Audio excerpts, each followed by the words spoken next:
Hello,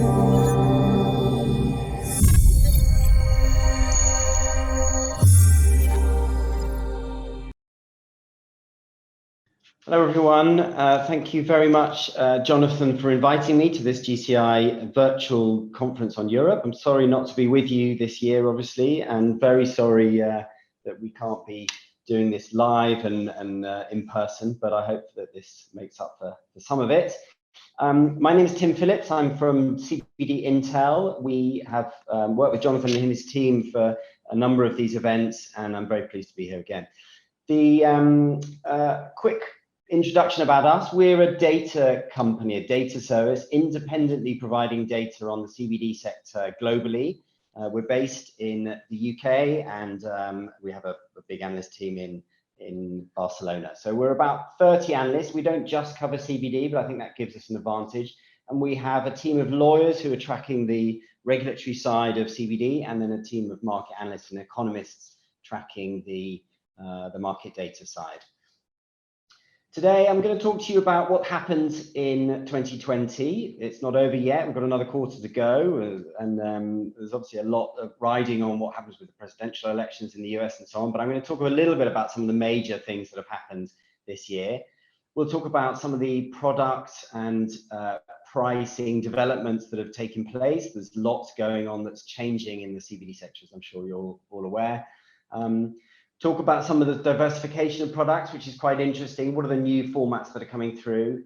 I'm going to mention regulation. I am a lawyer by background, but I won't bore you with lots of the detail on regulation. I merely want to bring it in because it's a major factor in terms of how the market is growing, and which products are coming through, and the future is going to be very dependent on regulation. Last few slides will give you some of our data on market size growth in the UK, and then we'll talk about next year and beyond. And by the way, before I get started, if anyone wants copies of these slides, I don't know whether they'll be made available, but do get in touch with me directly. I'm sure we can send you a copy through. Okay, so first slide here is talking about what happened in 2020. So the biggest kind of issue that any presentation about 2020 is talking about is, of course, COVID-19 and the massive impact that that's had on retail markets in general, and you know, the CBD is no different. It has had a large impact on the CBD market. We've seen clearly a big impact on offline retail. So many of the retail shops that were selling CBD were closed during the lockdown. They weren't deemed to be essential services. Many of them, had to close. There was lots of growth in the online segment, and we saw initial growth certainly in sort of March and early April. We saw a lot of growth in the online sector. I think a lot of that has come back down, and we've started to see kind of pre-COVID levels of internet sales for many of the brands that we've been tracking. But what are we seeing as the longer term impact on COVID-19? Well, I think we're going to start to see some down trading. We're already seeing some of that in terms of price decay, and I'll show you some slides on that. Also, another factor of COVID-19 I think is rather interesting is a bit more of a focus, and I'd like to think this is a positive, a bit more focus on the science behind these things. And I think there will be an increasing interest in the science about the cannabis sector in general and the CBD sector in particular. So I think we're going to start to see some more of that kind of thing come through into the market. Another few things that happened. Well, we've continued to see lots of innovation in the sector. This is a highly innovative sector. We're seeing lots and lots of new things come through. I'll talk a little bit about some of the things that we've tracked, but as many of you know, there's been a big growth in topicals, so lots of skin creams, both in terms of kind of cosmetics, but also sports injury type creams. We've got flour in some markets, and that's really something that's been, we're seeing a lot in the US, and it's coming to Europe. So I think we'll mention that, both cigarette and loose flour formats. And beverages is another big area of growth that we've seen recently, and I'm sure everyone has been seeing lots of beverages companies with CBD in recently. I'm going to talk about pricing. Pricing is declining on average, but not for everyone. It depends on what you're selling, of course. We'll talk about the different types of products that are coming through. So we've got Certainly CBD in the oil segment, we're seeing lots of kind of specialized oils come through, lots of active ingredients are added to some of these oils. That's been a big trend. Minor cannabinoids, a little bit, so CBG, CBN, that kind of thing. I don't think there's been massive uptake in Europe, I have to say. I don't think it's a big thing yet. Partly that's an education thing for consumers, but it's also to do with the fact that I think the industry really wishes that this is going to be a new category. I'm not sure it really is right now. But anyway, something to look forward to in the future, perhaps, potentially. Specialist applications, well, I think that's key. We're seeing a lot more segmentation of users rather than just a generic CBD product. We're seeing lots of very specific products being focused on very specific groups. And as I mentioned before, we've got lots of topical products coming through. Regulatory, I'll come back to this. It's such a big issue. Novel food is huge at the moment. Lots and lots of detail to go into that I won't spend much time on today. Suffice to say, we see the UK regime, which is obviously breaking away following Brexit. That is moving forward at some pace. We're going to see a novel food environment and a regulated environment for any products that are food products, including, of course, oils, that from next year. So we're going to start to see the market get into line pretty quickly, I think, starting towards the end of this year. Europe, on the other hand, is really delayed. Interestingly, we got an email this week from the European Commission just to confirm that their position, the European Commission perspective on CBD as a narcotic, is still an issue. Hasn't been resolved yet. That is going to cause massive delay, I think, in all these proposed applications for novel food in Europe. We'll talk about vape. That's got various bits of regulatory issues coming through, and of course, cosmetics is continuing to be a bit of a grey area and is very dependent on which member state you're selling products into. All right, next slide. I'm going to start going through a little bit. This is just illustrative, really, of some of the data, I guess, that we have. We go into huge amounts of detail on some of this data. Really, what I wanted to show in the next 4 slides is really an optimistic story in some ways. That the optimism is that there is a dynamic sector in CBD space, very much so still. We're seeing a lot of new products come through. So this is, for an example, is the UK. We've got here a number of new products in each category from this half of 2020 compared to the first half of 2020. So we're seeing quite a big increase in the number of new products coming through in each of the categories, and fewer products are coming off the market. So in terms of replacement value, that's quite, one, it's showing a dynamic competitive market, and 2, it's showing that there's still growth in terms of the types and variability of products out there. The negative to all of that, I guess, is that there's continuing decline in price. So this is just a chart showing how many of the brands in the UK and how many of the SKUs, what we call the stock keeping units, so the individual products themselves, how many of those have been reduced in price from this half of the year to last. And you can see that it's really growing, and I'll show you the kind of impact of that in a minute. So the story is, in general, is positive, that there's still a lot of dynamism in the market, but it's negative in that the pricing is continuing to fall. Same in Germany, same pattern really. Lots of new products in Germany, particularly oils and topicals, and fewer products coming off the shelves in those categories. But again, a pricing decline in Germany as well. So quite a few of those products are being discounted. And just to kind of really point that out in very generic terms, so this is a global CBD price decline, and we're looking really now at just over a year and a half of data. So this is from the second half of 2019 to now, to the second half of 2020. So a year's worth or 3 halves of data. And what you can see from this is that prices are continuing to decline. If we just pick out the kind of major categories, so in oils, in topicals, and in vape, those 3 that you can see on the chart there, you can see that pricing decline is actually accelerated into this half of the year. So we've seen increasing decrease, if you like, in price. And that pattern is happening everywhere. Flour is a bit of an anomaly. We're seeing prices go up. Partly that's because there's far fewer products in the market, but also we're seeing new products come through. So we're seeing a lot of new products being introduced into the market as flour.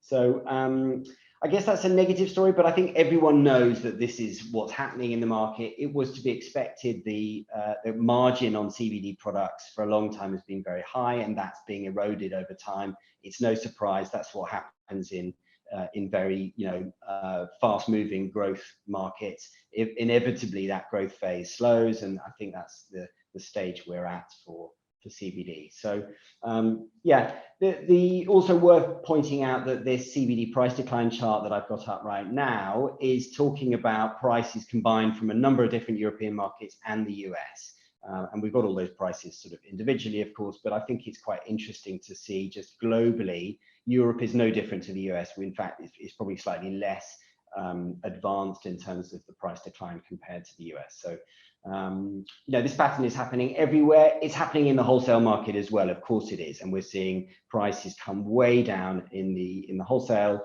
CBD markets, from all stages of the supply chain. So, of course, that gets reflected in prices to consumers eventually.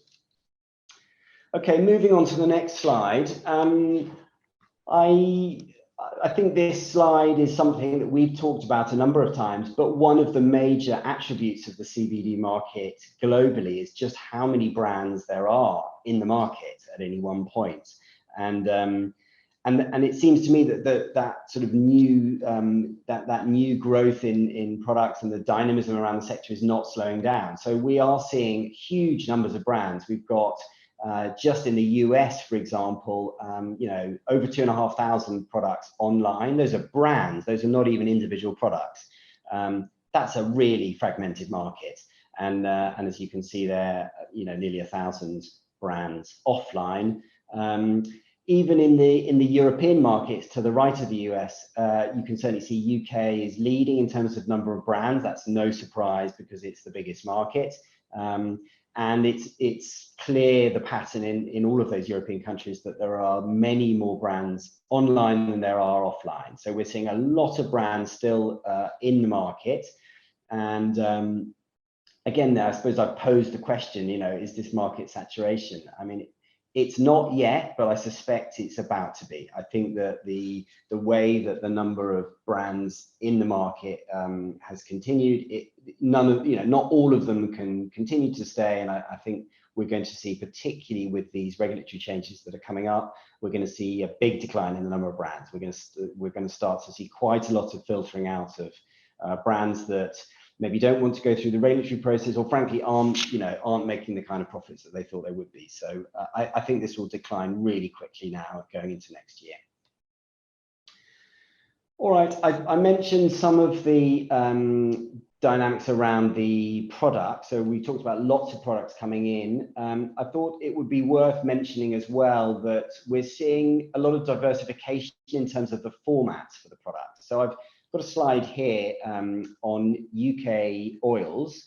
And I think the main sort of takeaway from this is that we're seeing a big increase in oils that contain active ingredients or that are being formatted in different ways. So that top chart is just showing how 3/4 of the market is still very standard sublingual oils.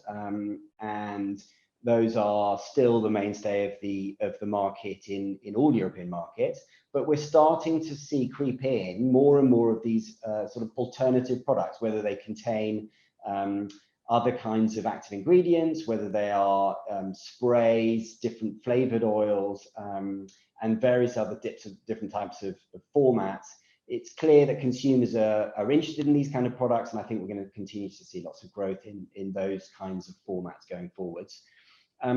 The two sets of pie charts at the bottom of this slide, I think the interesting thing to take away here is that Yes, in the UK, we still have various different sized formats of products, but that's really starting to consolidate into 10 mil and 30 mil in terms of sizes. And in fact, I think probably since this work was done, we've seen a decline in the number of 30 mil bottles, where we're really seeing 10 mil start to dominate the UK market and many of the other European markets. And then in terms of the milligrams of CBD content, again, we're starting to see this start. I mean, it's very fragmented from this chart, but I know that the latest data that we got is starting to show more consolidation in the sort of 500, 1,000, 1,500 milligram format. So I think whilst we're seeing a diversification of the types of products with all sorts of flavors and active ingredients, inclusions in products, I think we're seeing a consolidation of the format types, the bottle sizes, and the milligrams of CBD. Another major issue in the UK, and in fact all markets, particularly in things like oils, but also in the various other formats of CBD products that we're seeing, is whether or not it's isolate or full spectrum, or between the two, but a broad spectrum style of product with the THC removed. I'm not going to get into the various arguments about which is better. I think that argument is probably going to be upended anyway by the way the regulations are being developed. Our view is that isolate products are probably going to be the only types of CBD products that are going to be allowed in the market. There's very little tolerance of THC content in many of the member states at the moment, and I think the European Commission has a fairly low tolerance of THC. It's just too controversial, and however much we as an industry would love to be able to offer full spectrum and broad spectrum, I suspect that that's, you know, that the future of that is going to be fairly limited. Just to show you kind of how it splits at the moment, I think this data is from earlier in the year, this year, but it's still quite a surprise to me to see that in many of the products, we've got more than half of the products on offer are full spectrum.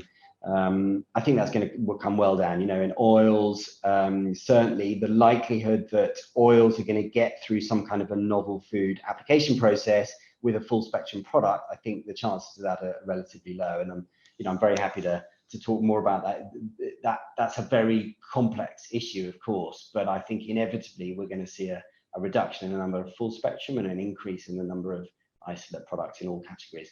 You'll notice there in vape that vape is predominated by isolate products already. That's partly, I think, because of the way that vape products work, and it's also partly to do with the fact that inhaling these products, you want to have as much purity of products as you possibly can. So, you know, what you don't want is to have all sorts of you know, other cannabinoids and other terpenes and so on in the vape products. I think that makes a lot of sense. It does point to a fairly responsible industry as well.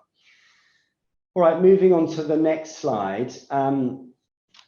Look, as a lawyer, I guess the reason I am interested in this sector and many of the other sectors that we study is this relationship between regulation and market dynamics and market growth. I think it's one of the most interesting things. You know, if you're a policymaker, what you really want to understand is what impact does your policy have on consumer behavior and the market developments.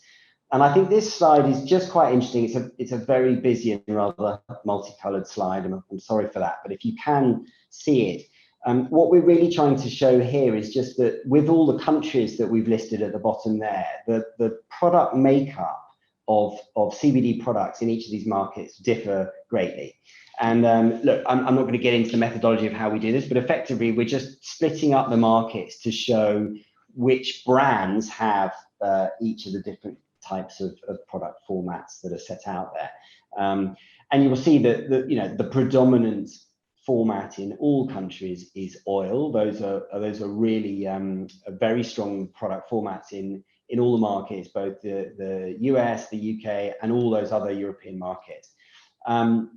I think what's kind of interesting is to look in a bit more detail at some of the other, maybe more minor product categories. So, for example, just to pull out the flower bar. Now the flower bar, if you can see it, is that sort of dirty blue bar. Mostly it's the furthest to the right in each set of bars up there in each country. And so you can see that it forms a fairly minor part of many countries.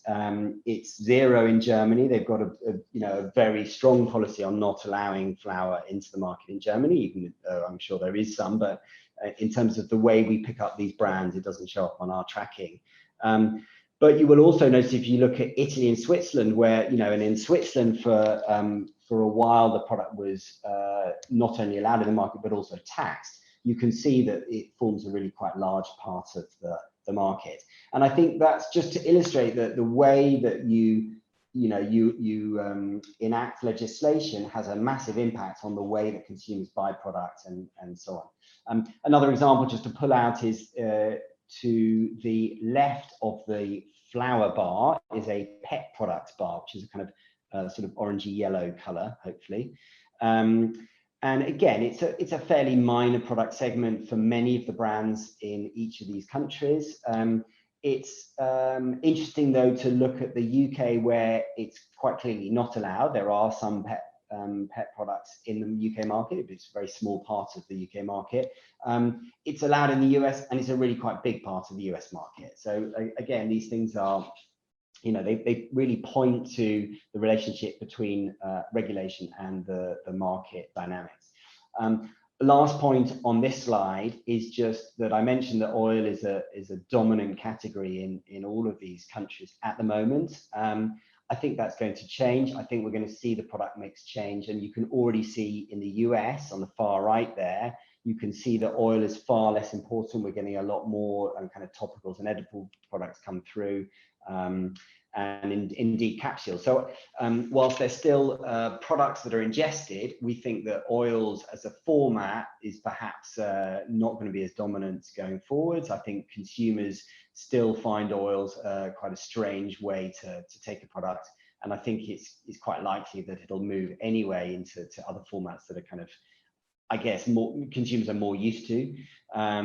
The other obvious major kind of cloud hanging over the horizon is the novel food regulations and how that will impact oil. So I think we may well see some of the other types of products that are not ingested becoming more important as time goes on. Okay, I'm going to move on to the next slide. Good. This is some of our market growth projections. I didn't want to hide behind all the uncertainty in the market without giving you at least some kind of indications of our modelling and where we are with some of these things. So I wanted to pull out the UK. There's a reason why I haven't got a kind of global total that is a great big line that goes towards the sky into multi-billions. The reason is actually that it's frankly ludicrous to try to estimate what the market is doing right now. I think we've picked the UK because we know what the regulatory environment is going to be next year. We've got very clear signals from the UK FSA and the regulatory authorities in the UK about how they're proposing to deal with oils and edibles. And this is our positive scenario for market size growth over the next 5 years. I just wanted to sort of illustrate, I guess, what we're thinking. So with a positive change in regulation, we by the way think that the novel food, however difficult it is for companies right now to get through and to understand the various requirements for the novel food application, we think it's ultimately going to be positive for the sector as a whole. I know many of you will not agree with me, and I'm sure from a personal perspective, many of you will be finding the requirements really difficult. But I think as a sector, the way that regulatory environment generally has an impact on the market is it generally gives consumers a lot of confidence in the category. And what we know for CBD in the UK at the moment is a real lack of confidence. Consumers are confused by what the product does. They're worried that there are too many products out there, and they don't have any sort of education about it. Now, I think moving into next year, when we start to have a regulated environment for at least novel food products, anything that's ingested, consumers are going to potentially, I think it's potentially a very positive thing, by the way. I think that consumers are going to be convinced that these products are kind of approved by the UK authorities, however that works. And in this environment, we think that, as I said before, we think that the oil format is probably going to grow a bit over the next few years, but ultimately it will die down. Partly, by the way, I guess we're looking at some other markets like the US as a bit of a bellwether, where the regulatory restrictions are not as tight at the moment, and we're seeing kind of how the market is reacting to that. So we think that edibles are really going to overtake oils pretty quickly, and they're going to really come to dominate the market, because it's a format that consumers really understand, and that's really that's the way that this category is going to go mainstream. So quite a positive story. We think we're going to get to $500 million in 5 years just on edibles. That's a really positive story to be looking at, and as part of that 5-year plan. Of course, what we're going to see is quite a big consolidation in the market. We're going to see big FMCG brands enter the market.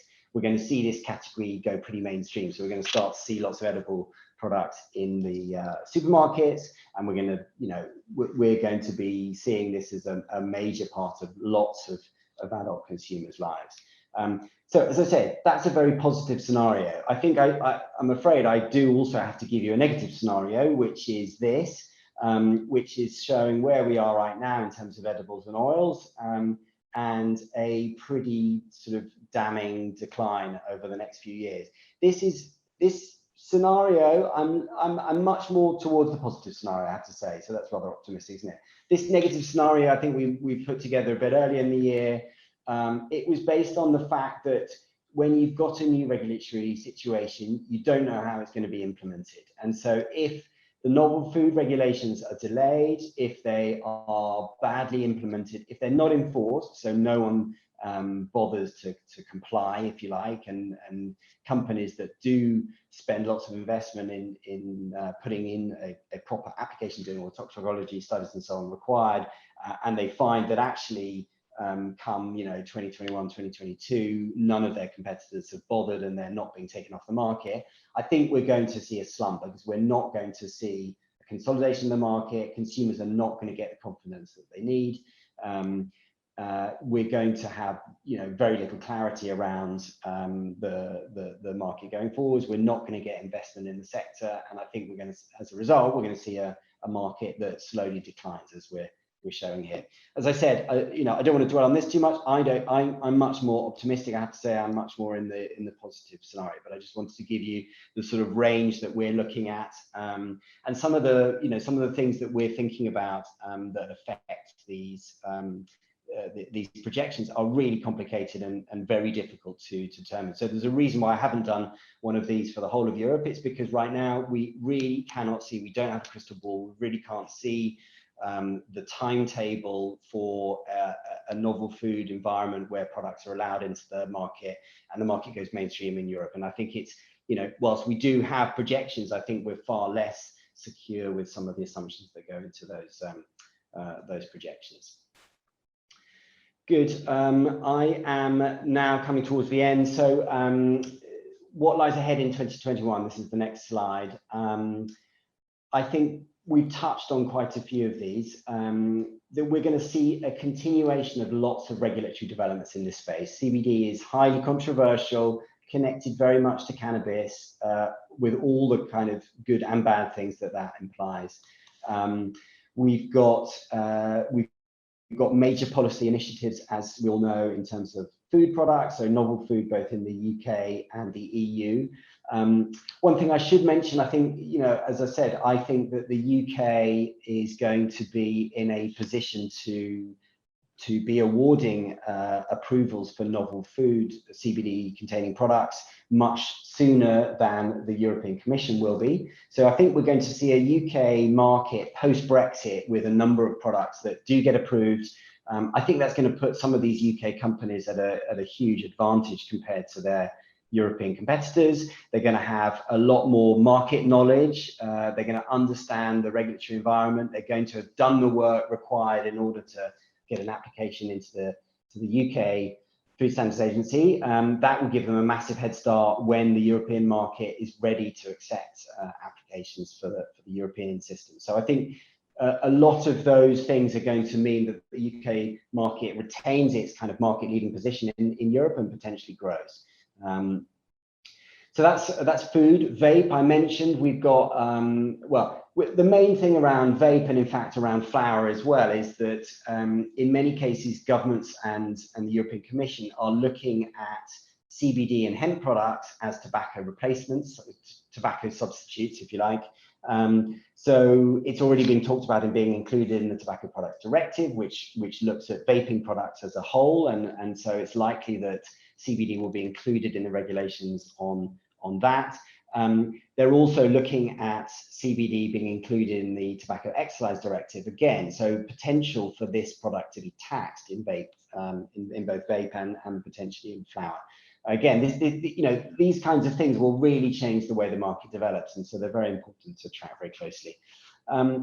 A couple of other things here really related to cannabis in terms of regulatory development. So the way that at the moment we've got a kind of parallel set of policy developments in both medical and recreational, and at the same time looking at CBD. So I think that's going to continue, but increasingly in the future, we think that those two are going to come together within Europe. So particularly given increasing amounts of kind of medical approval for cannabis products, even if, in many of the countries, it's in very limited circumstances.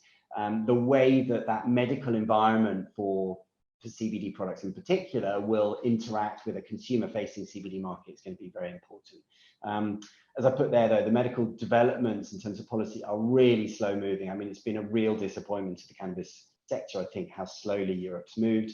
And it's also very much a focus on pharmaceutical companies. So you can look to see many more pharmaceutical companies coming into this sector. And, in one way, that's probably a good thing, because they're going to be looking at doing quite a lot of scientific study, clinical research, and so on. That will really help consumers to understand the products better. But also, of course, it's a competitor to the sort of the more freewheeling sort of generic consumer products that we've seen grow so far. Final point there, we're going to see CBD being distinguished from cannabis in some of the North American markets, and certainly we think that will take place in Canada and some of the US states. I think there will be, though, as I talked about, this kind of pressure on the consumer market and how it interacts with the medical and/or recreational market as those develop. We talked about EU novel food. I think that's going to be the big topic for the next months and years. Vape is continuing to decline, I think, mainly because consumers sort of mistrust of vape products generally, and I think we're continuing to see that. Whether that kind of turns around at some point, I don't know. We've seen flower sort of growing in some markets. So in Italy, particularly, we've just seen a delivery service for hemp flower. I just don't see those products continuing into the long term. I think, well done, they make a bit of money in the short term, but I don't think that's going to be allowed to continue for very long. And as I said, we're seeing growth in topicals, and also I should mention, given and assuming that novel food kind of moves forward, I think we are going to see lots of growth in things like beverages and so on. US, I don't see much movement this year, and probably not next year either. The FDA's got plenty of other things to do, and I don't know if any of you heard, but we've got a US election. Probably by the time you listen to this, we'll know the results. But anyway, it's all to play for at the moment in the US. So I don't think we're going to see any big policy changes there. Supply, I did mention this slightly. Wholesale pricing, as I said, is coming down and it's continuing to come down. We're starting to see China come online supplying CBD extracts and cannabis extracts in general. I think we're going to continue to see that decline, and we're going to see more of a commoditization in terms of supply on the wholesale side for CBD. So that's going to continue. There may well be a kind of niche area of particularly kind of organic and some of those things that in the wellness space are often really big drivers of consumer uptake. But I think in general, particularly if isolate becomes a dominant product form factor, I think we're going to see commoditization generally. But I think just to end on a bit of a positive note, we've got lots of these niche consumer segments coming through. And I think what the CBD sector is doing really well is starting to understand their consumers a bit better and starting to develop products that are designed specifically for particular groups of consumers. So someone who's using a topical for a sports injury or a muscle relief or something is a very different type of consumer to someone who is using it for beauty purposes or whatever, or for sleep or something like that. So I think that's going to continue to develop, and the CBD sector is getting better and better at understanding its customers. So that's only going to be good for the sector. Good, that's it. I'm on to my last slide now. Those are my contact details. As I said, if you want a copy of these slides, either Jonathan and his team will provide you with them, but also do get in touch, and I can send you a copy of them. And otherwise, please do get in touch, and would be very keen to hear from you for any other questions that you have on this or anything else. Thanks very much.